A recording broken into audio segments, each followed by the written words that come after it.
van ons pyn uit. Gooi dit in die asblik wat ons liefde gebreek het. Kom ons vier die verlede uit. Kom ons klik vergeet om ons moeg geheue skoon te maak. Om plek te maak vir jou en my. Leef vandag in die hede. Voel hierdie tyd in jou hand. Kom ons los die toekoms voor om môre te leef. Elke keer as ons hart klop, word ons lewe beter hergebore en hoop palseer sterk vir 'n wêreld meer regverdig en gesond.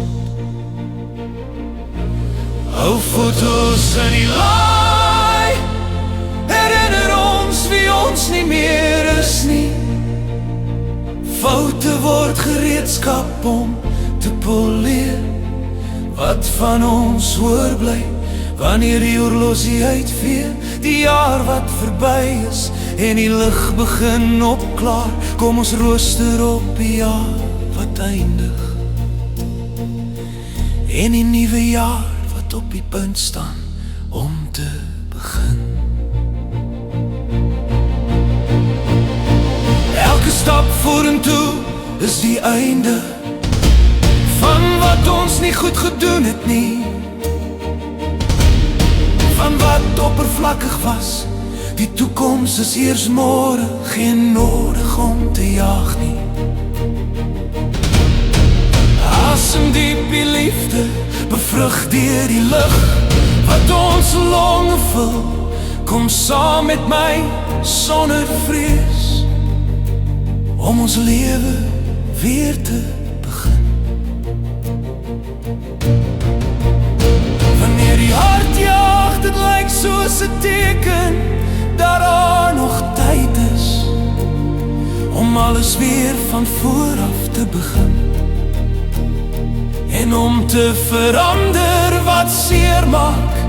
Elke klop is 'n uitnodiging vir ons om 'n ander lewe te probeer.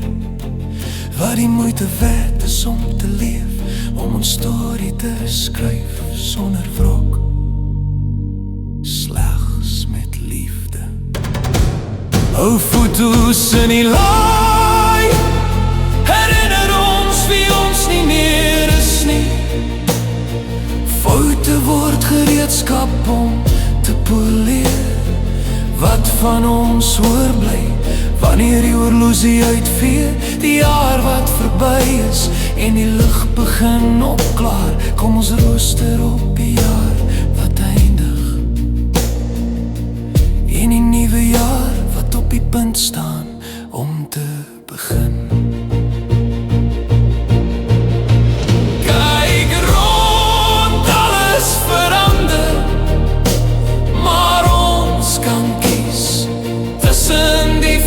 Wat ons bind aan die verlede en die moed om aan te hou leef. Die Here vandag, die toekoms kom eers môre.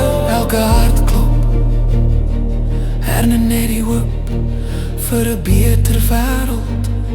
Môre is immers nog 'n dag.